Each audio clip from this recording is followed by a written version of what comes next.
Good evening, everyone. Thanks for tuning in to our Families Webcast this evening. Before we commence, I'd like to acknowledge the traditional owners on whose land we meet today and pay my respects to their elders past and present. My name is Gillian Mitchell and I'm from the Australian Government Department of Education and Training. And with me this evening is my colleague Anne Twyman, also from Education, and also Gabby Wharton, a colleague of mine from the Department of Human Services. The three of us have been working really closely together on the new childcare package, and in particular how you transition from your current childcare fee assistance arrangements to the new arrangements on the 2nd of July. And we'd like to take you through that this evening. So the purpose of the webcast is to explain to you what you need to do to transition to the new childcare subsidy. We want to step you through the process, and we're also going to outline some key information for you about the new childcare subsidy and how it will work.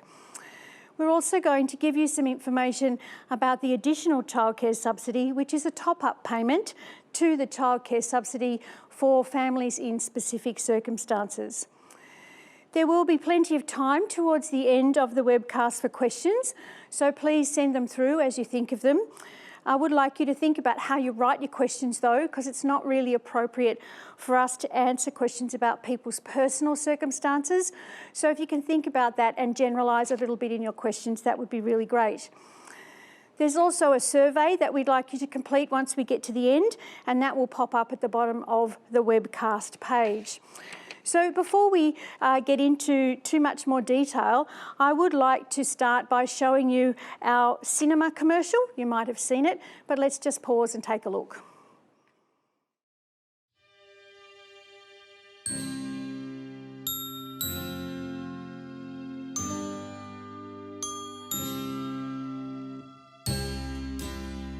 The Australian Government is investing more in a new childcare package to help parents work, train, study or volunteer. Starting 2nd of July, the fee assistance your family receives will change. As part of the package, a new childcare subsidy will replace the 2 current childcare payments, and there'll be no annual subsidy cap for most families. To transition to the childcare subsidy, you'll need to provide some new information and confirm your current details now through MyGov. Go to education.gov.au/childcare to find out more information. The new childcare package, more support for more families. Authorised by the Australian Government, Canberra. So as you just heard in that commercial, from the 2nd of July, the amount of childcare fee assistance the government is going to provide you to help you with the cost of your childcare fees is changing. There will be a new single subsidy, the childcare subsidy, and this will replace the current childcare benefit and childcare rebate. So it's now time for you to confirm certain details about yourself and your circumstances with Centrelink, and also to provide some new information in order to make sure that you receive the correct level of assistance from the 2nd of July. And I can't stress how important it is for you to do this process, and we really would like you to do it now. It is important so that we can make an assessment of your eligibility for the new childcare subsidy and make sure that the new subsidy is being paid to your childcare providers on your behalf. So to help you understand what you need to do, let's look at the process, and I'm going to hand over to Gabby. Hi everyone. So all current childcare benefit and childcare rebate families need to respond to the call to action, as Gillian just stated. So I'm going to tell you a bit more about how the transition process will work in an online manner for you. So all those families who currently receive childcare benefit or childcare rebate need to complete a childcare subsidy assessment. You can do this by accessing your Centrelink account online via MyGov. If you don't have a MyGov account, it's very easy to create one, and you can link your Centrelink account to that as well. For those families who are thinking about using childcare from the 2nd of July, so you're not currently receiving either childcare benefit or childcare rebate, you need to complete a new claim for childcare subsidy. You can also do this online through Make a Claim. Once you've created your MyGov account, it's quite simple. We have developed an online guide for those families who need to complete a full claim, and that's also available on the DHS website, Department of Human Services website. And for families who might start using childcare now, so before 2 July, and will need to transition post 2 July to the new childcare subsidy, you can do a childcare combined claim. So what you'll need to do is make a claim for childcare benefit. We'll also collect the additional information we need for childcare subsidy, and we'll do both at the same time, so you won't have to do something additional come 2 July. For those customers who are transitioning our current people onto CCB or childcare benefit, childcare rebate, we also have an online guide to help step you through that task as well. So you can get more information on humanservices.gov.au. So there's 4 easy steps for transition. So I'm going to focus on families who are current, childcare benefit, childcare rebate. This is the first page you'll see once you click on your assessment. Once you log into online services, you'll see a little screen. It'll say complete your childcare subsidy assessment. This is what you'll see when you hit that button. This is you'll need to confirm the 4 items on this list. There could be more depending on details that may be missing for you, such as tax file number, but the main ones are your family income estimate, your activity test, your child's schooling details, and also you need to confirm your enrolment with your childcare. Once you've completed it, we'll notify you with an estimate of the amount of childcare fees you may be entitled to. So we'll jump through each of those steps now. So step 1 is estimating your family income. So what you need to do here is provide us with your 2018-19 income estimate. If you're a single parent, then it's just about your income, but if you're a 2-parent family, you need to include both yours and your partner's. This step's important because your income estimate actually is used to calculate the percentage of subsidy that you can receive. I'll pass to Anne to explain more about how the income estimate works and how it impacts your percentage. So thanks, Gabby. So when Gabby talked about the childcare subsidy percentage, this graph will actually show you what Gabby means by that. So as you can see, the amount of subsidy that you receive decreases as your income increases. And we call that the taper. And that decreases by 1% for each $3,000 of family income.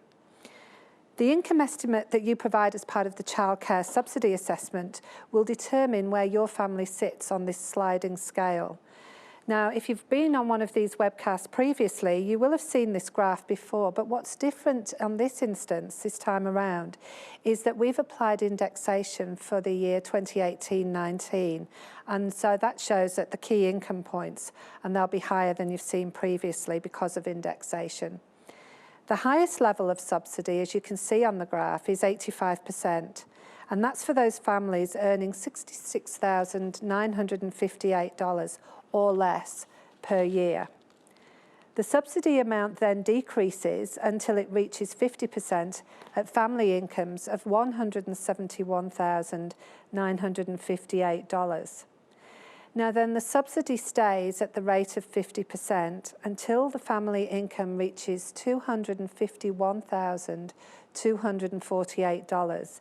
And then at that point, it gradually decreases again until it hits the 20% mark, and that's at the income threshold or the income level of $341,248. Now, for families with incomes of $351,248 or more, the subsidy is 0%. Now, these families may be able to receive assistance through the additional childcare subsidy, which we'll go on to talk about a little later in tonight's presentation, and that will be subject to their eligibility for the additional childcare subsidy. Now, the other important thing to note is that for most families, that is, for those families earning $186,958 or less, there will no longer be an annual cap on the amount of subsidy that those families can receive. And for families earning over $186,958 and under $351,248, an increased annual subsidy cap of $10,190 per child per year will apply. I'll now hand back to Gabby to walk us through the process.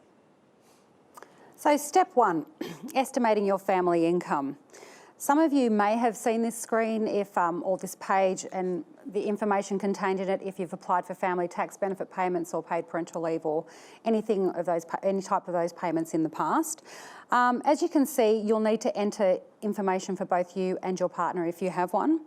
So income can come from a range of sources, and we need to know multiple components of your income to make up your adjusted family taxable income. So that could include taxable income, reportable fringe benefits, tax-free pensions and benefits such as parenting payment, New Start, etc. that you'll need to include. If you're not quite sure what each of those components are, there is help text attached to the income estimate, so you can hover over and it'll explain to you what we're trying to get from you for that. Once you've done your income estimate, you'll get to a checking your progress page. So it'll show that it's completed, which is highlighted on the screen with a little red circle. So you'll see this after you complete each step of the transition process. You can go back and edit information before you finalise and submit your claim. So step 2 is completing the activity test. This part will need you to estimate the number of recognised activities that you do, and it will determine how many hours of subsidised childcare you can receive. I'll pass to Gillian now and she'll explain the activity test in more detail to help you understand the information you'll need to input into that process. Thanks, Gabby.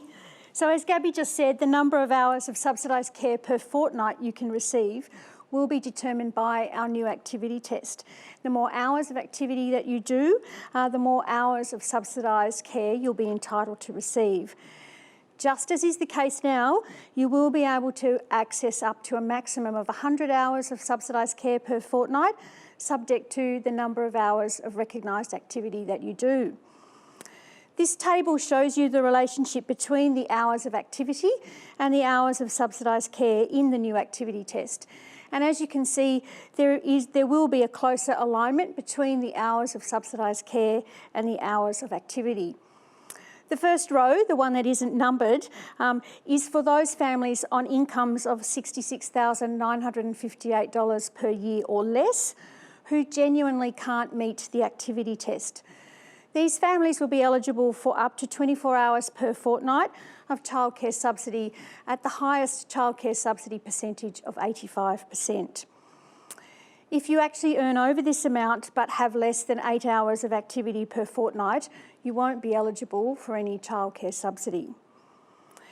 If you're doing between 8 and 16 hours of activity per fortnight, then you'll be eligible for up to 36 hours of subsidised care per fortnight.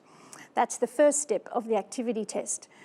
The second step is for those people who are doing activity of between 16 and 48 hours per fortnight, and that will entitle you to 72 hours of subsidised care per fortnight. And then if you have more than 48 hours of activity in a fortnight, you will be able to claim up to 100 hours of subsidised care. You might have noticed that the hours of subsidy are actually more than the hours of activity. This is because we want you to have flexibility in how you manage your activity and your childcare arrangements. So let's go on and talk in a little bit more detail about the activity test itself. And I just used the word recognised activity when I was talking through the steps. And we've had lots of questions via social media about what's included in the activity test and what is a recognised activity. So I'm going to talk you through those now, and I'm also going to talk to you about the exemptions that we also have. And these are similar to those that are currently in place for the Childcare Benefit Work Training Study test. So on this slide, you can see that paid work is, of course, a recognised activity. And one of the things that we've been asked about is about meal breaks.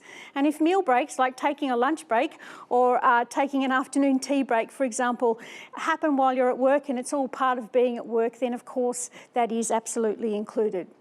So if you're self-employed, then that is a recognised activity. Paid and unpaid leave, which is part of your conditions of employment, are also considered recognised activities. And periods of leave will be recognised at the same level of activity as declared for your paid work, including self-employment. So if you were working full-time before you went on leave, then while you're on leave, you're still considered to be in activity full-time. For unpaid leave, except for unpaid parental leave, this will only be recognised for a maximum of a continuous period of 6 months. For unpaid parental leave, this will be recognised for both self-employed individuals as well as for individuals who work from contract to contract or casually for a regular employer, provided that they intend to return to work with that employer after their period of leave. And there's no time limit on the amount of time you can use unpaid parental leave as a recognised activity. Unpaid work for a family business is also included, and so this is a business that's owned by a member of your family, like your partner or the parent of your partner. It could be a sibling, it could be your child, it could be a partner of your child. If you're receiving New Start allowance, youth allowance, job seekers, special benefit or parenting payment, then these all count as recognised activities as long as you are meeting the compulsory participation or mutual obligation requirement of those payments. For these particular payments, you'll get what we called a minister's rule result of 36 hours of subsidised care per fortnight in recognition of that mutual obligation requirement. So that means you would meet the first step of the activity test. But if you then do more than 16 hours of activity, whether that is more than 16 hours of activity in a fortnight to meet your mutual obligation requirement, or you combine it with another activity, then you could move to one of the other steps of the activity test. The last one on this screen is an approved course of education or study. You need to be enrolled in or actively working towards completing a secondary or tertiary course of study. And this includes practical placement. So if you were studying an education degree, for example, and you did a practicum in a school as part of the course, then that would count. And semester and vacation breaks during the duration of your course are included, but not any vacation that is before the course starts or at the end of the course. So let's keep going and look at some more activities. If you're actively looking for work, then this is also recognised, and this one is recognised also at the first step of the activity test. So this, by actively looking for work, I mean things like engaging in looking for a job, preparing resumes and job applications, contacting potential employers, or preparing for and attending a job interview, for example. The next one is training courses which improve your skills or your employment prospects. And again, you must be enrolled in the training course and actively working towards completing it. And semester breaks and vacation breaks are the same as a course of educational study. So those during the training course are included, but those at the end or before you start are not included. Unpaid voluntary work is a recognised activity. Now, by unpaid voluntary work, I mean things that could improve your work skills or employment prospects. You could be doing some unpaid voluntary work for a charitable, welfare or community organisation, or you could be doing something in a school, a preschool or a centre-based daycare service that directly supports the learning and development of the children. If unpaid voluntary work is the only activity that you do, then you will only be eligible for the first step of the activity test, which is 36 hours of subsidised care per fortnight. If you're receiving the carer's allowance, then this will be recognised as an activity and you will get an automatic result of 72 hours per fortnight. So this is the second step of the activity test. If you actually undertake more than 48 hours of activity per fortnight, so your caring responsibilities plus something else, then you will be eligible for the third step of the activity test, which is 100 hours of subsidised care per fortnight. The last one there is actively setting up a business that has not yet started to operate. So this could include things like getting financial advice, attending or organising meetings and network meetings, those kinds of things, or developing a business plan or a marketing plan. And if you are actively setting up a business, then recognition of this activity is time limited to 6 months in every 12 months. And just in case there's something we haven't thought of on the list that I've just shown you across those two slides, you can have your activity recognised on a case-by-case basis to ensure that you don't miss out on subsidised care when you are genuinely engaged in some kind of activity. So I mentioned earlier that there are also exemptions, and that is exactly the same as is the case now. So I'd like to go through those exemptions with you.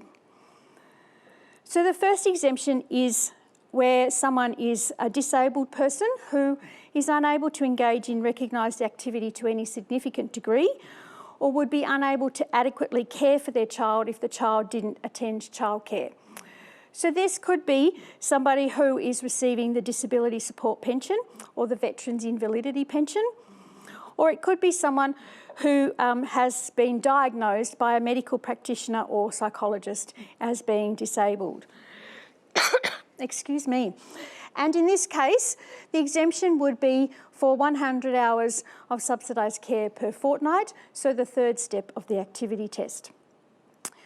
The next one is for those who might be temporarily living outside of Australia. So this could be someone, as I said, who's living, but it also applies to someone who might be travelling overseas. And in this instance where the claimant, so that is the person who is making the claim for the childcare subsidy, is outside of Australia, they can only continue to receive the childcare subsidy for up to 6 weeks. So if this was you, and for some reason you needed to be out of Australia, but your children were back here in Australia with your partner or with another carer, you might want that partner or carer to become the CCS claimant, the childcare subsidy claimant, so that you weren't limited by that 6 weeks limit. And the result for this one is also the third step of the activity test, 100 hours per fortnight. If you're in jail or undergoing psychiatric confinement, then that is an exemption. And again, the third step of the activity test, 100 hours per fortnight. If you're receiving the carer payment, then you are also exempt. And the result is the third step of the activity test, 100 hours per fortnight. There's still some more. If you are providing constant care for a child or adult with a severe or intense disability, but you don't qualify for the carer payment because of the income test or the asset test, then you are also exempt and you would be eligible for the third step of the activity test, 100 hours per fortnight. If you or your partner is a grandparent or a great-grandparent and is the principal carer of their grandchildren or great-grandchildren and you're not in receipt of income support, then you would be eligible for an exemption for the third step of the activity test, 100 hours per fortnight. But your childcare subsidy will be determined by your income. In the case of grandparents, and Anne is going to talk to this as well for those grandparents who are on income support, it's very important to note that you need to be caring for your grandchildren or great-grandchildren for 65% of the time and have a substantial autonomy over the day-to-day decision-making around that child's welfare and well-being. The next one is for those families where one or both parents don't meet the activity test. There is an exemption for a child who attends an early education program, like preschool or kindergarten, in the year that is 2 years before grade 1 of school. In this case, the child must be attending the preschool program in a centre-based daycare centre. The Minister's rule result is the first step of the activity test, so 36 hours of subsidised care per fortnight. And if you have more than one child in your family, the exemption is only for the child who is attending the preschool program. Again, if we've forgotten something or if there are other circumstances that warrant an exemption, we always have the ability to make a determination on a case-by-case basis. So that's a little bit of a rundown of what's included in the activity test. It's also important for you to know how the activity test works. And Gabby's already said this, but in two-parent families, both parents must meet the activity test or be exempt. And if each parent meets a different step of the activity test, it's the parent on the lower step that will determine the subsidised hours of care. So if one parent does more than 48 hours per fortnight of activity, and that is the third step of the activity test, but the other parent does somewhere between 16 and 48 hours, which is the second step, then that family will be eligible for 72 hours of subsidised care per fortnight. You can, as I said when I was talking about some of those activities, combine hours of more than one recognised activity together to determine your total. So you might be working part-time and studying, or you might be working part-time and doing some volunteer work and also attending a training course. You could add all of those together to get to your total hours per fortnight. You can also include reasonable travel time in the estimation of your hours. So for example, travel from your childcare centre to your place of work or activity and back again to the childcare centre. If you work casual or irregular hours, you will be able to estimate the highest number of hours you expect to work in any one fortnight over a 3-month period. And this will then be used to work out a consistent fortnightly activity test result, and it's designed to help ensure continuity of care while supporting your workforce participation. Once the new arrangements start from the 2nd of July, if you have estimated your activity over that 3-month period because you are in casual or irregular work, you will need to notify Centrelink of any changes in case that means that you move to another step of the activity test. We get asked lots of questions about this second last dot point, about evidence. Evidence of your activity isn't required when you make a claim. So when you go through and do what Gabby's about to tell you about in relation to the activity test, we don't actually need any evidence from you. We trust that your self-declaration is true and accurate. But DHS does have these things called random checks that occur throughout the year, and if you are subject to a random check, then you would need to be able to provide evidence at that point in time. It could be a payslip, it could be a letter from your employer or a letter from a volunteer organisation, for example, or it could be evidence that you are enrolled in a university course. Just as is the case now, families will be entitled to receive a subsidy for up to 42 absence days, for each child per financial year. And if you are in a shared care arrangement where separated parents both claim for the childcare subsidy for their child, the allocation of 42 days still relates to the child. It doesn't get doubled. It just sits at 42 days. And this 42-day absences ensures continuity of fee relief for families when there's a requirement to pay for childcare despite their child being absent. So that's the activity test in a nutshell. Let's go back to Gabby and hear what we need to do online. Hi again.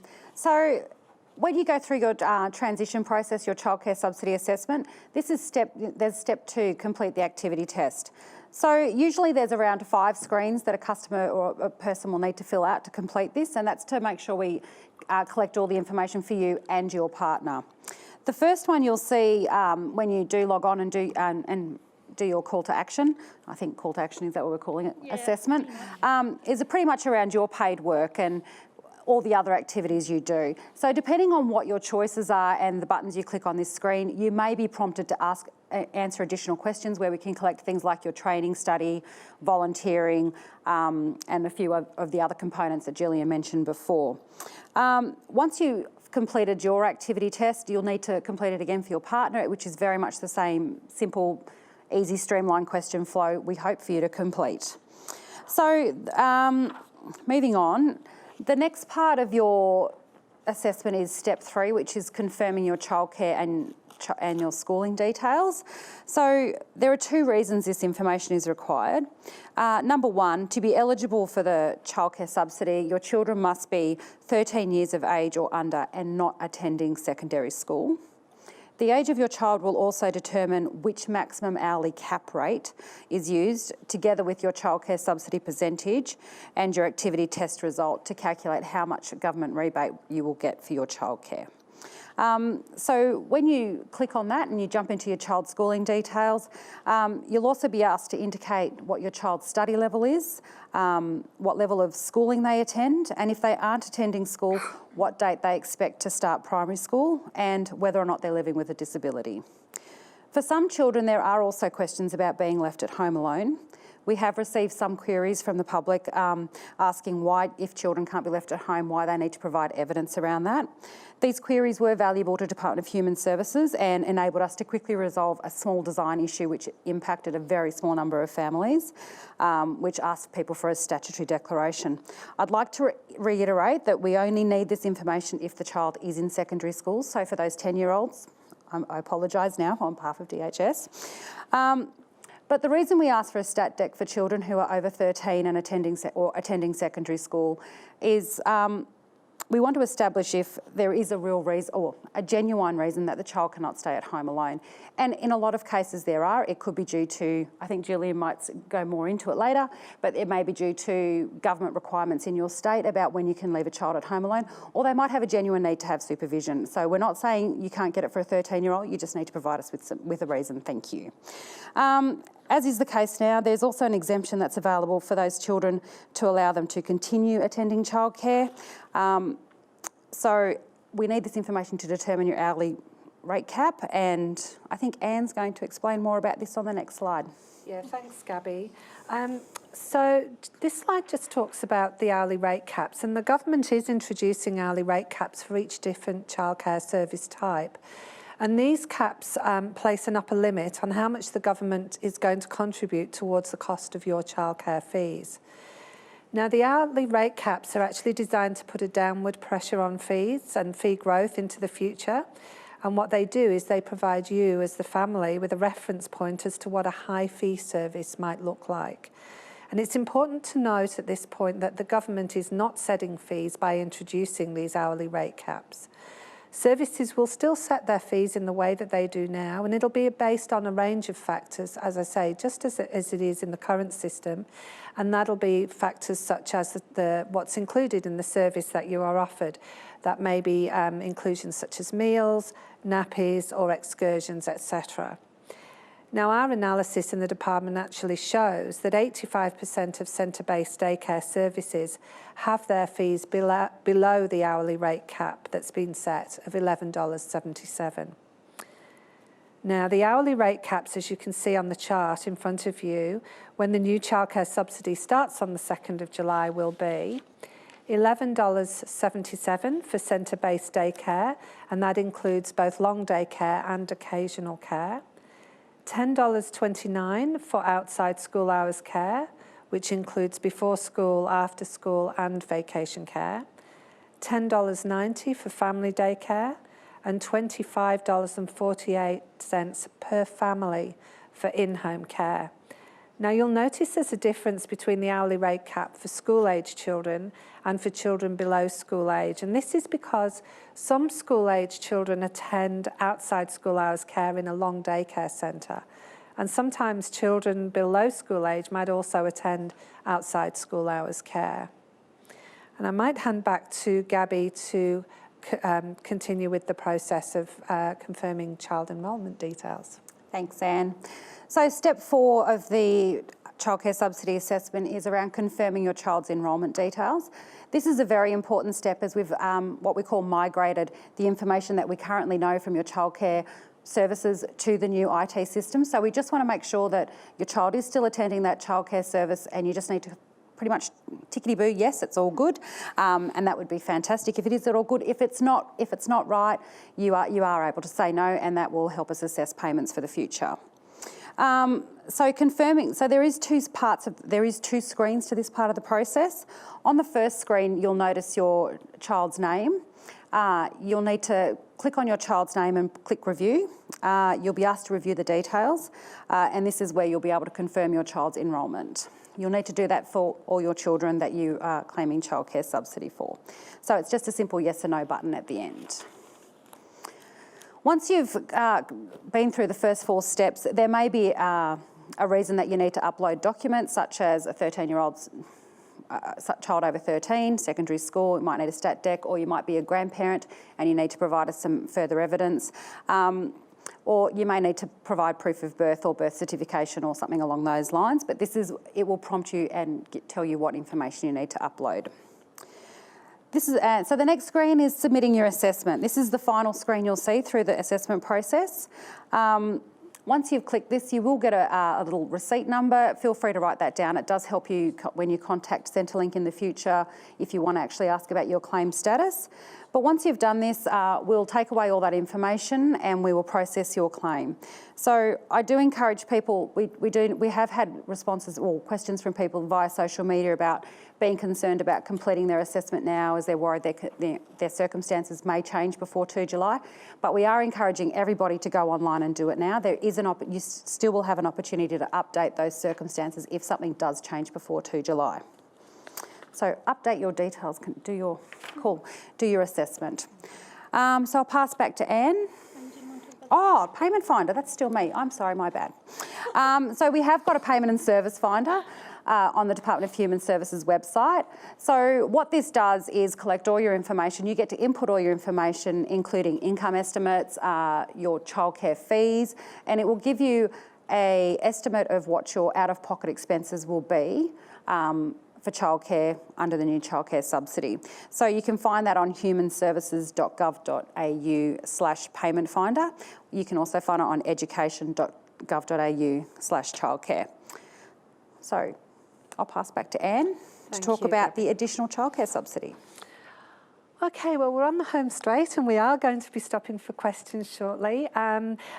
Before we do, we just wanted to talk you through very briefly the extra support offered through the additional childcare subsidy.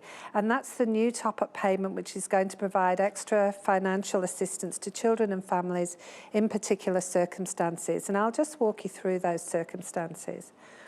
So from the 2nd of July 2018, the additional childcare subsidy replaces the payments that are other than CCB and CCR. And these payments are the Special Childcare Benefit, or the SCCB, both the at-risk and temporary financial hardship components, the Grandparent Childcare Benefit, GCCB, and JETFA, the Jobs, Education, Training, Childcare Fee Assistance payments. Now, elements of the additional childcare subsidy include grandparents. Now, that's for those grandparents on income support who are the principal carers of their grandchildren or their great-grandchildren.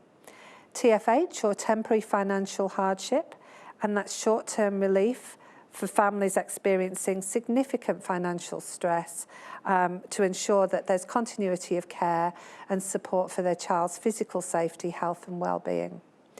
TTW, or transition to work, that's for families transitioning from income support to employment to work. And child wellbeing, which is to support children and families to access childcare in those circumstances where the child may be at risk of serious abuse or neglect, including to help those families before they're drawn into the state-based mandatory child protection system. Now, if you are eligible for the transition to work payment, your hours of subsidised care will be determined by the numbers of hours of activity that you undertake. And if you're eligible for the other 3 payments that we mentioned, you will get the 100 hours of subsidised care per fortnight.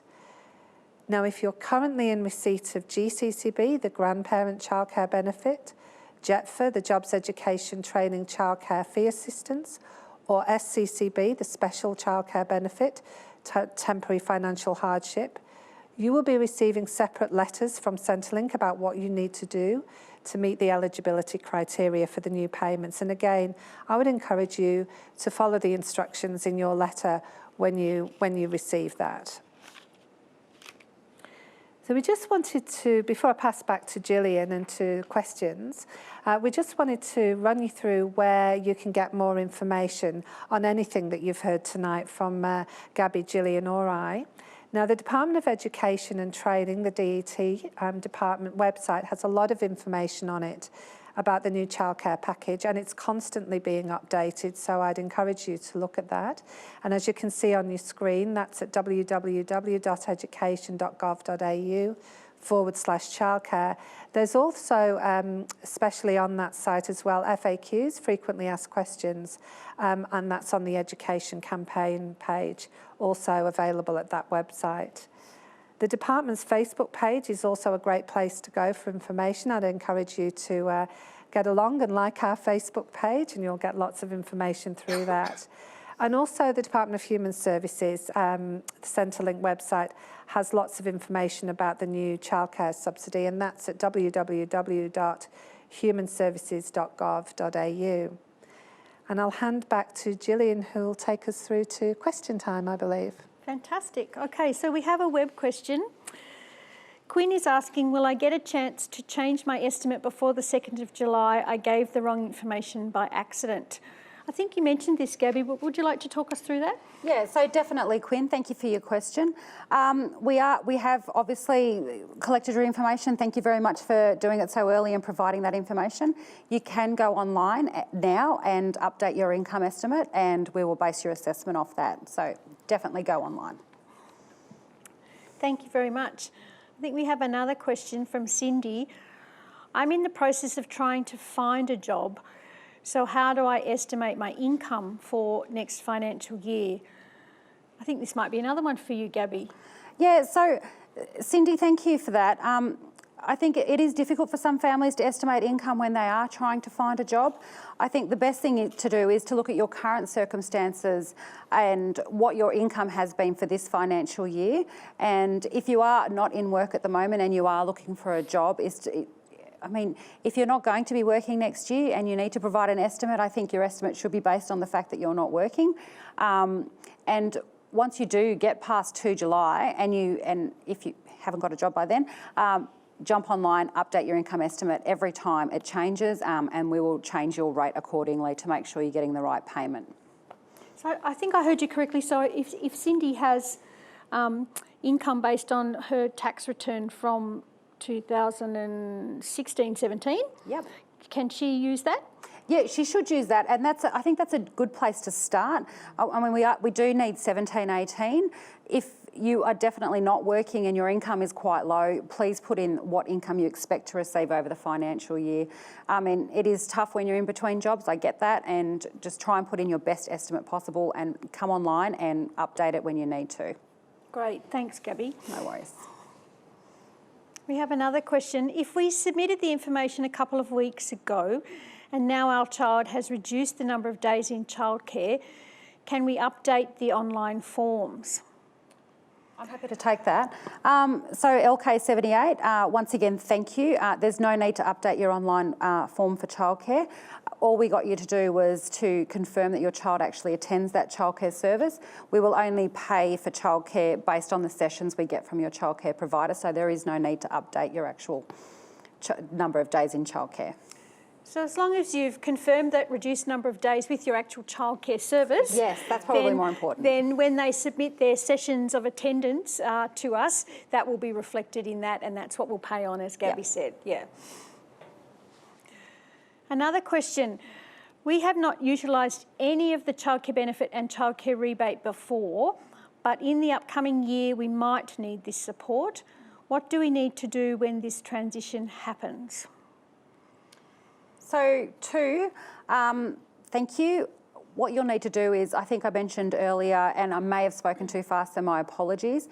If you're a family who's looking to use childcare from 2 July onwards, what you'll need to do is lodge a brand new online claim. So you can, once again, jump onto MyGov, create an account if you haven't got one, link your Centrelink account if it's not linked, and lodge a brand new claim for childcare subsidy, and we will assess that from 2 July onwards. And we won't pay childcare until your child actually starts attending childcare and your service has provided us with their enrolment details and you have confirmed that. So there's no harm in applying early for something you need to use later. Yeah, so Gabby just mentioned confirming your enrolment details. So the other thing that you need to do, of course, is organise which childcare service you're going to use for your child. And once you have enrolled in that service, they'll submit information about that enrolment to us, and we will send you a notification in your MyGov account and ask you to confirm that enrolment. And it would be good, that can happen anytime, but if you want to be in care from the 2nd of July, then I'd really encourage you to get started now. Yep. Okay, hi. I attempted to transition to the new package in the MyGov account, in the MyGov app, but couldn't find any section to provide my details. Is there a tutorial or web support available for this issue? So I'm going to assume you tried to find it within MyGov on its own, and that's not where you'll find the transition task. You'll need to actually, once you go into MyGov, you'll need to click onto Centrelink. If you haven't got your account linked through MyGov with some of the details, you'll need to do that. The task is actually sitting in your Centrelink online account, which you can access through MyGov. There is web support available on the Department of Human Services website. We have got an online guide for families who need to transition, and it'll step you through that process and what you need to do. I'm hoping that answers your question, G-Man. Cool name. Okay, do we receive confirmation once we have sent through our updated information for the new subsidy? I haven't got any notification on my MyGov yet, and I did it weeks ago. Did it go through? So, Belinda, thank you. Lots of Centrelink questions tonight. That's great. I'm more than happy to answer them. So if you have completed your childcare subsidy assessment online, thank you very much. There's nothing further that you do need to do at this stage. We will send you an assessment notification very soon so you know about your eligibility and your entitlement. So they should be coming out over the next number of weeks to let families know exactly what they're entitled to help you plan for 2 July onwards. So I think we can reassure Belinda that it absolutely did go through, because we know that because we're getting lots of them from families. But it's really just now wait another couple of weeks and you'll get an assessment letter. That's correct. Great, thank you. Okay, we have another question. If you estimate over or under your combined yearly income, how is this corrected? So once again, it's like the Gabby show. I'm sorry, people, if you get sick of my voice. So if you have overestimated or underestimated your combined yearly income for the assessment, jump back online, update your family income estimate through the online services that your Centrelink online account has through MyGov. It's quite simple to do. Just update your income straight away.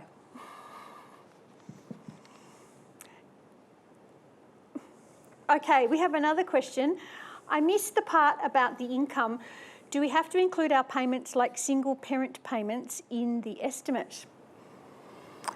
So definitely. Any tax-free pension or benefit that you receive from the government, you do need to include in your adjusted taxable income for the childcare subsidy.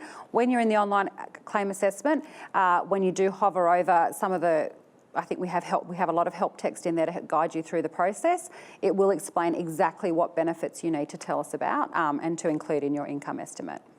Great, thank you. We have another question. The income that you enter in the income estimate, is that pre or post tax? Asks Trudy. So Trudy, I'm just going to keep talking. So Trudy, it is pre-tax, it is not post-tax. So you'll need to include also things like net rental property losses, which also gets added back onto your income estimate for for any financial year. So definitely pre-tax, not post-tax. So we call it your adjusted taxable income, don't we, Gabby? And I think there's lots of information about adjusted taxable income on the ATO website and probably also on your website. And on the Human Services website, there is information on how to estimate your income properly, and we'll give you some steps and guides as to how to do that and some more information. Great. I have made a claim for my son already for CCB and CCR, but he doesn't go to childcare yet. Will he be transitioned to the new scheme automatically? So it's not an automatic rollover. You do need to go online and complete the process that Gabby has been talking to you about. If you've made a claim for your son already but he doesn't go to childcare, then I think this would be a new claim. Inactive, wouldn't it? Wouldn't it? Would it be? No, I believe this person would get a childcare, that they would get a transition assessment if we've already assessed you for yes, of childcare course. benefit and childcare rebate. The only part that you won't be able to do is confirm the enrolment through your assessment task. You'll probably need to come back later once we have those enrolment details from your childcare provider, so you need to confirm that then and there. Okay, so just to recap, so it's not an automatic process. You will need to fill in the form that Gabby has talked us through tonight, but you won't be able to confirm your son's enrolment details because he hasn't yet started. So once you have enrolled him, and as I said before, your childcare service will submit that information to us and we will send you a notification in MyGov, and you need to confirm that your son is enrolled. Great question, thank you. So Nadine is asking if the hours of activity are per person or per household, i.e. both parents combined. Anne, why don't you answer this one? So the hours of activity, as we talked about during the presentation, are done on either you if you're a single parent, or if you are in a two-parent family, then it's looking at the hours of activity that you both have, but the determination is made on the parent who has the lowest number of hours. So that will be as per the hours that the lowest one of the couple would have, and that will be again against the hours on the steps of the activity test that Gillian talked about earlier. So it is on the two parents, but on the lowest one. Yep. Thanks, Anne. Thank you, Nadine, for that question. So this is a very similar question. Activities that combined me and my wife, or just one person? So Jude, as Anne just explained, it is combined in a two-parent family. So when you see the activity test screens that Gabby showed you, if you are making the claim, then you'll fill in your activity, and then another set of screens will come up and are asking you to fill in your partner's activity as well. So in this case, your wife.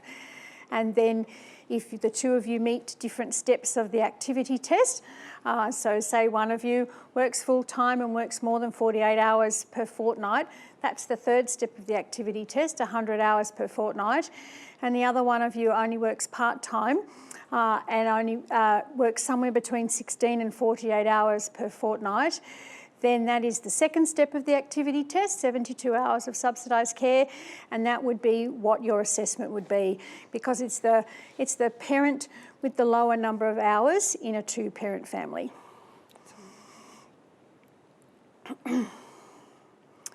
So Jake is asking us to confirm in relation to the activity test that the number of subsidised hours detailed in our chart is per child, correct? Yes, absolutely correct, it is per child. Thanks, Jake. Another question. I understand you won't be able to answer all questions tonight. Will these questions submitted tonight be addressed in a published FAQ? And when and where will we be able to find the answers? Kay from Brisbane, I assume. So yes, if we don't manage to get through all the questions tonight, and we've still got a little over half an hour, then we are looking at the questions, and where we haven't answered them before, we're adding them to our frequently asked questions document. But as Anne said, we already have published some frequently asked questions, and they're on the education website. So that's www.education.gov.au/childcare, and you'll find our frequently asked questions there. And as I said, we will supplement them with any new questions that we haven't already answered in that document after tonight's webcast.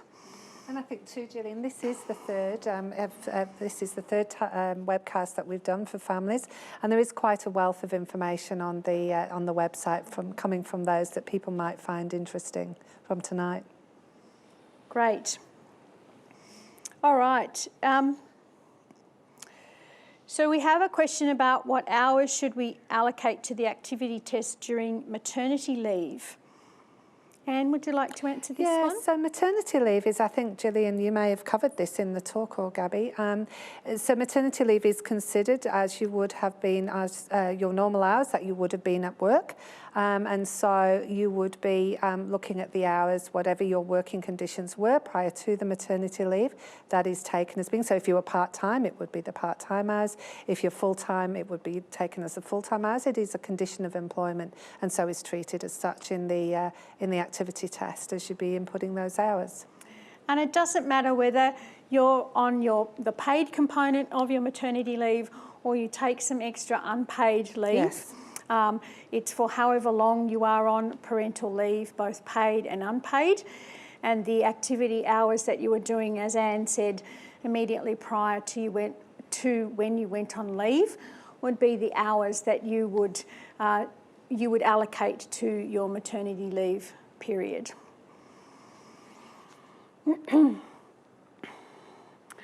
Another question from Shruti: is there any way of receiving more than 100 hours per week of subsidy?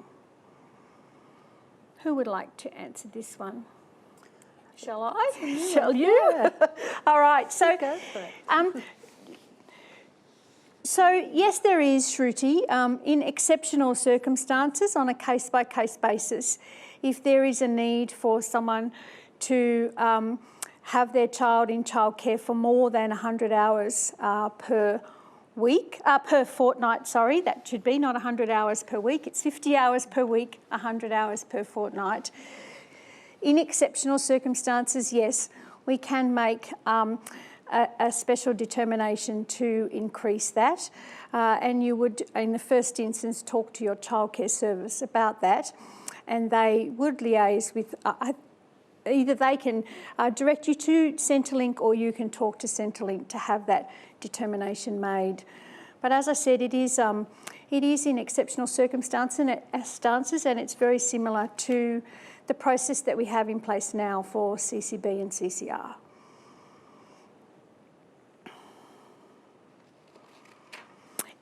Is it accurate that travel time to and from work should also be included in activity hour calculations? So you certainly can include reasonable travel time in your calculation for the activity test if your children are in care while you are travelling. So, for example, if you take your children to a childcare service that is en route to your place of work or activity, then while they're in the car with you until you get to the childcare service, we wouldn't count that.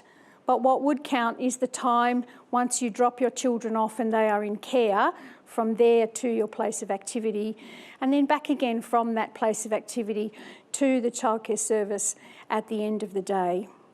So yes, you can. And many people I know do actually take their children to a childcare service that's en route to their place of activity because that works best for their circumstances. So I think we have another web question. Gabby, can you tell us how to find the childcare subsidy assessment form in the Centrelink app? So for those customers who have downloaded the Centrelink Express Plus app, it is actually another nice, quick and easy way for you to do your transition for the childcare subsidy. It should show up in your tasks and actions in the top little box on the screen. If it's not there, please contact Centrelink and we'll step you through that process. And I think, a lot of people worry about contacting Centrelink, but the Families Line wait times are very short, I understand. At the moment, they are very short, so if you do need to contact us via phone, digital is always quickest and easiest, and we can pre-populate your information, and it's much easier for you. But if you do need to call and you are having problems, don't hesitate to call us. Okay, my husband is currently looking for work. I've been holding off completing the new assessment in the hope that he finds work. If I complete it now based on just my income, can it be amended later, i.e. closer to the 2nd of July if he finds work? So I think the simple answer to that, Gail, is yes. But another answer I would like to give is that if someone is currently looking for work, actively looking for work is a recognised activity for the activity test. And so you can include the hours that your husband is looking for work in your activity test assessment. So he might be spending, I don't know, many hours a fortnight looking at job applications, attending job interviews, working on his resume, maybe he's getting some coaching or mentoring, that kind of thing. And all of those things that go to looking for work actually count, and they are a recognised activity. So you could include that and do your assessment now, and then that would show the activity for both you and your husband. And then if he did get a job closer to the 2nd of July, of course you can go online and update that because it would probably change your activity test outcome depending on the type of work that he ended up getting and the number of hours that he was doing in that activity. Yeah. And just touching on not only for the activity test, for the income test as well, Gail. I mean, put your information in. If your husband's not currently working at this point and he is not earning income, you would obviously reflect that in your childcare subsidy assessment. So I would put your details in. But when he does get a job closer to 2 July or after 2 July, just jump online and update your family income estimate for both you and your husband. Yeah, great. So I missed that bit of the question. Okay. Thanks. Okay, a question from Jamal. My kids' centre charges more than this hourly rate, so we pay the balance on top of the rate. Anne, would you like to do this one? Yes, thanks, Gillian. So, yeah, if your centre charges, say, more than the $11.77 an hour, then the family does need to pay the difference of that rate. So it's a really important question because it does go to the heart of the hourly rates. But as we said in the presentation, our education research shows that over 85% actually charge that rate or less. So it's certainly not the majority. But the total number of hours of subsidised care families can access is also determined by the activity level of parents. And that's, as we've talked about, the amount of hours of work study or training, as we've talked about. And so that will determine the percentage that you pay. So yes, that short answer to yours is yes. The families are charged for the rate above the hourly rate cap. I think it's important to explain how it works. So, Jamal, if you're in a centre-based daycare service and the hourly rate cap is $11.77, and I'm not going to do the maths because I just can't, not off the top of my head, then if your childcare subsidy percentage, that sliding scale that Anne talked us through, say you sat on a percentage of 72%, for example, then we would pay 72% of $11.77. That would be your childcare subsidy amount from the government, and you would pay the difference. So the top up from 72% of $11.77 to $11.77, and then the top up above that to whatever your childcare hourly fee was. Say it was $15, for example. If your hourly rate was less than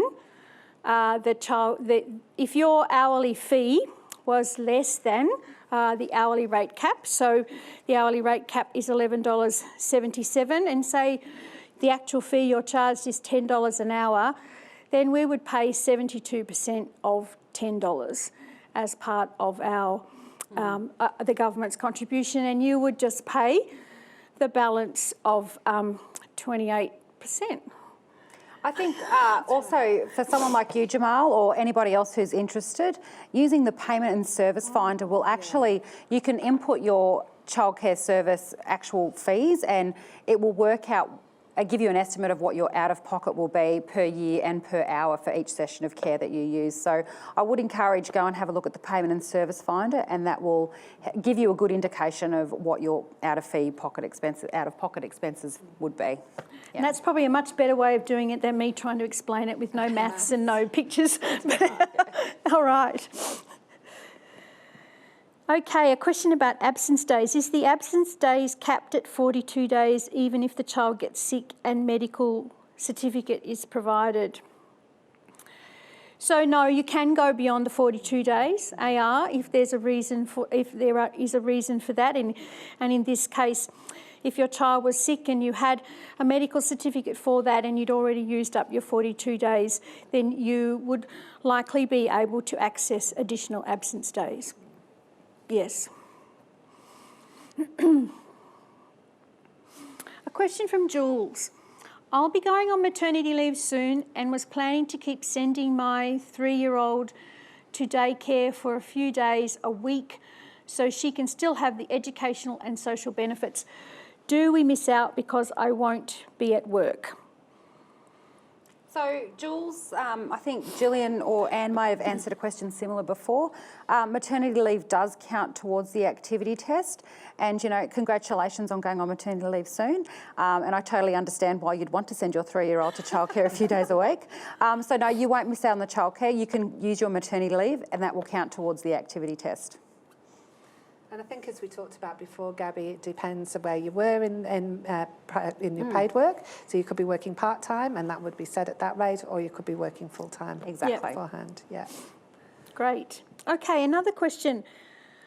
I do shifts and sometimes we don't get our roster until a week before it starts, and I never know how many hours I'll be doing until it comes out. How am I supposed to estimate? So this is where I talked about if you are in casual or irregular work, you can estimate the highest number of hours you might need in any one fortnight over a 3-month period, and then we would use that to calculate your activity test. So even if you don't get your roster until a week before it starts, if you know on any roster what the highest number of hours might be, then use that as your estimate. And Gabby loves it when I do this, so it doesn't matter if your work pattern goes like this, it's this highest point. And that means that when your roster comes out, because you've already estimated the highest number of hours that you might need, and then your roster comes out, you should have continuity of care for your child. It also means that if you estimate it at that highest level, that if you pick up an extra shift, for example, you should have some flexibility there with your childcare centre to cater for that extra shift that you're picking up. And as we said earlier, if that pattern changes, so say the highest point in any given fortnight goes higher, then you do need to pop online and update your activity test details so that if you're eligible for another step of the activity test, we can take that into consideration and make sure that you get the subsidy that you are entitled to.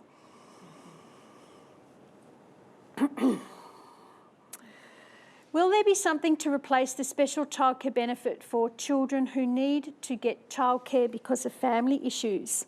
Anne, would you like to answer this, please? Thank you, Gillian. So I think as part of the presentation, we talked about the additional childcare subsidy, and that's the component that you're referring to there is in particular for the child wellbeing component, and that component takes particular recognition of those families who have to look at special circumstances where children may be at risk of abuse or serious neglect. So that payment takes care of that. But there are also the temporary financial hardship arrangements as well under the additional childcare subsidy. And both of those take account of the special circumstances that may be required under the SCCB currently, that in the new world will be the additional childcare subsidy. And how that's paid, Jamie, is so we talked about the childcare percentage, but in the case of the additional childcare subsidy, child wellbeing, and also temporary financial hardship, the percentage that we use to calculate the payment is 120%. So rather than your income percentage based on that sliding scale, you would be that the subsidy would be paid at 120% of the relevant hourly rate cap, so 120% of $11.77, for example. And again, we won't be doing the maths so easily. No, I can't do the maths. But it is the 120%, yeah. Okay, another question. Fran says, I take care of my grandkids a few days a week for my son. Do we get anything? So, Fran, we talked about grandparent carers, and in both cases, whether they're grandparents on income support or grandparents who are still working or don't qualify for income support, they need to be what we call the principal carer of their grandchildren. So that means looking after their grandchildren for 65% or more of the time. And also they need to have day-to-day autonomy for the decisions about their grandchild's well-being and health and early learning and so on. So in this example that you give us, if you're just taking care of your grandkids a couple of days a week while your son is working, then no, I don't think that would count.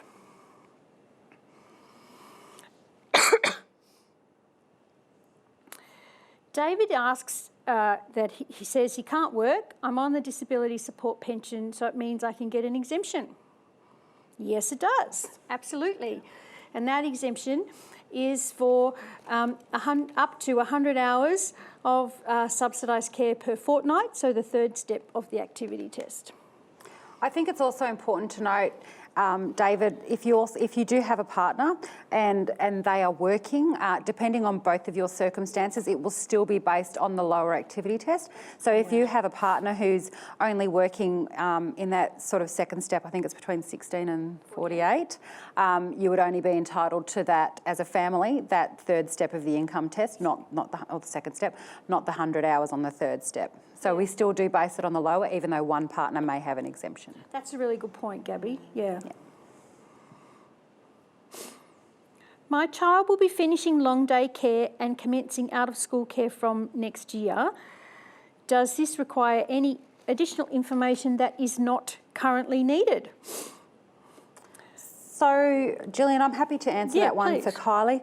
So, Kylie, through the transition process, you would have confirmed your enrolment for your current your long day care centre. When your child does commence out of school hours care from next year, I'm assuming it's probably with a different childcare provider, such as a P&C, one of those bodies that run out of schools. They'll need to provide new enrolment details, and you'll need to confirm that enrolment as a new enrolment for that childcare service in the new year. And if you're finishing the long day care centre and not going back there, you need to cease your enrolment with your long day care service. So if you're talking about next year and you mean the 2019 calendar year, then you need to be doing all of this kind of I would have thought in kind of November, December-ish as you get ready for planning for the new school year. How will any over or underpayments get reconciled? You love withholding, Gabby. I love withholding. So at the end of every financial year, as it is with current family tax benefit payments or the current childcare benefit or childcare rebate. We do what we call reconcile your payments. The language that we use in DHS and Centrelink is balancing your payments.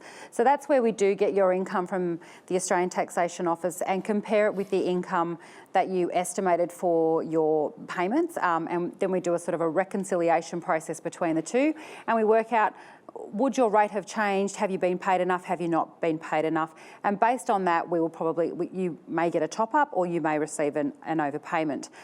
If you do receive more than you should have received during the year due to your income being higher than expected and, say, your subsidy being on the sliding scale a little bit more, there is withholdings percentage that we will withhold from your payments. So at the moment, that's 5%.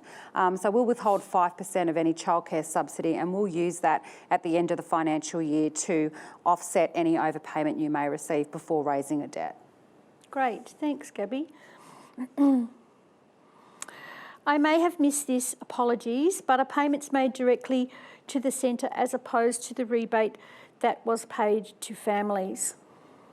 So I don't think you did miss it, Claire, because we didn't actually say this very clearly, but yes, so what's happening from the 2nd of July is that the childcare subsidy will be paid to childcare providers on your behalf, and there will be no more options for parents to choose to have the subsidy or the rebate paid to them. So it will go to your childcare provider for them to pass on to you by way of a fee reduction. Which is why we've talked a couple of times about are confirming your enrolment, it's really important that you do that so that we know that you're enrolled in the childcare service and that you are going to be sending your child there and you're actually going to have a liability to pay the fees. That's right. And I think, Gillian, just one thing, although Claire isn't actually asking for this level of detail, one thing I think it's really important is that currently in the current system, we have a number of families who receive their payments in a lump sum at the end of the year. And this won't be, and there won't be an ability to do that in the new system. As you say, it's paid to providers. And so we would encourage all families who are currently receiving lump sum payments now to actually go online, claim the childcare subsidy so that they can get the fee relief through to the providers.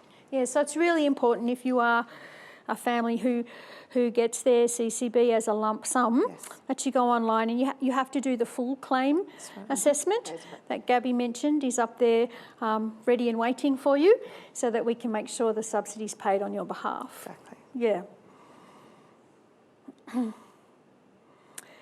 Can we update income or activity test after the 2nd of July if circumstances change? Gabby? Melissa, definitely. Every time your circumstances vary, it's very important to let Centrelink know. And this may be your income test. You know, you've reduced income, so you may be entitled to more subsidy, or you've increased activity, so you may be eligible for more subsidised hours of childcare. So any time your circumstances do change, and also including addresses, phone numbers, let us know so we can always keep up to date with your information and make sure you're getting paid the right amount. Thanks, Gabby.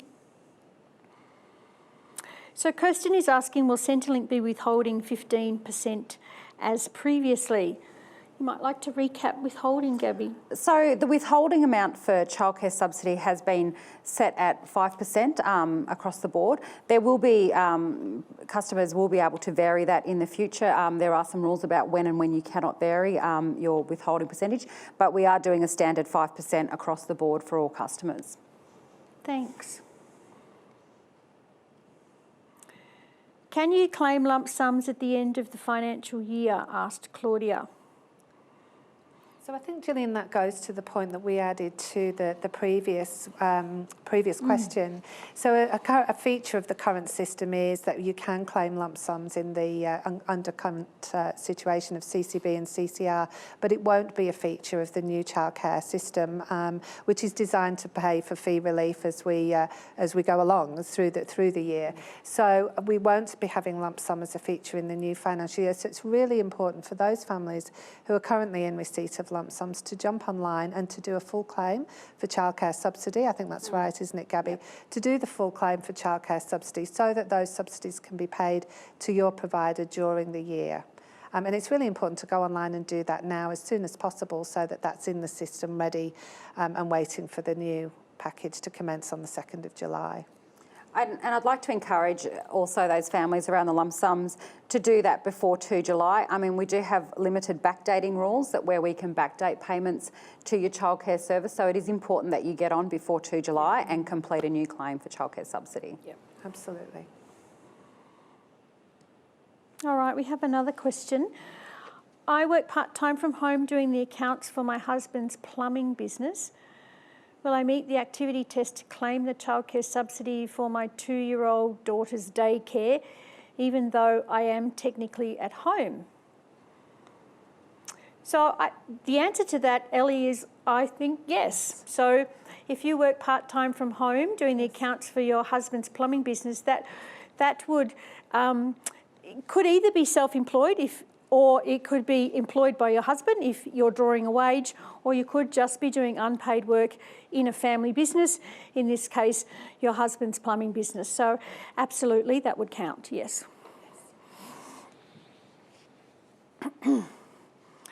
Melissa wants to know what happens if a child attends 2 childcare centres and how do the hours get split? I'm happy to answer that one. So, Melissa, thank you, and it's a great question, and I anticipate we'll get some more. We do have functionality built into the system where you can, we're calling it apportion your hours across 2 childcare centres. So what you'll need to do when you do get your letter of assessment, we'll tell you you can go online and actually do this little piece of information. So once you've confirmed both the enrolments, we'll know that you have 2 childcare centres, and you can elect which childcare to get paid first, which childcare centre to be paid first. And you may choose this because one has higher fees or and around your financial circumstances. If you don't allocate which hours per childcare service, we will just pay on a first session report in, first session paid. So it's very important. If you do have childcare that charges, different rates across both centres, make sure you jump online to, apportion those hours between the two. Hope that answers your question, Melissa. Okay, we have another one. You have confirmed that income estimates can be altered before the 2nd of July, but can you adjust the activity test as well, i.e. the hours of activity that you do? And the answer to that, McCartan, is absolutely you can. If any of your circumstances change, whether it be your income estimate or your activity that potentially impact on the amount of childcare subsidy that you can receive or the number of hours that you can receive, you should update those. And as Gabby said, if other things change, like your address or your contact details, so that Centrelink can always get in touch with you with information through the MyGov system, then it's important to keep those up to date as well. I think the important thing there too, Gillian, is to go online now and input your details. And even if they do change, it's not about waiting till they change, so you can go online and update when they change. Yeah. That's exactly right. Another question.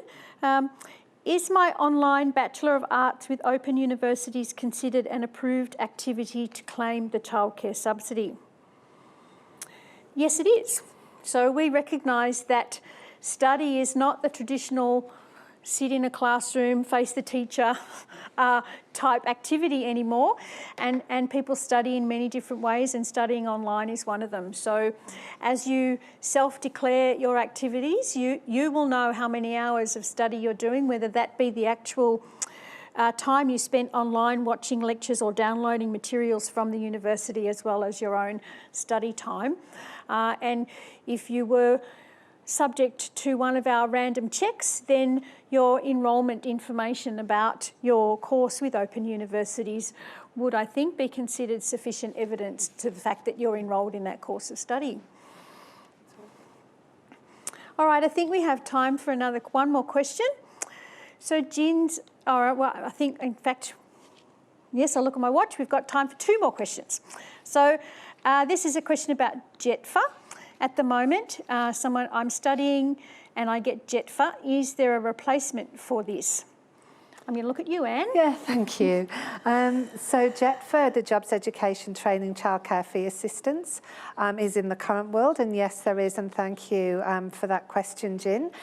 Yes, in the new world, the additional childcare subsidy transition to work, TTW, will be very similar, and that's for parents of families who are transitioning from income support into employment, and so it will be available under the additional childcare subsidy in the new world.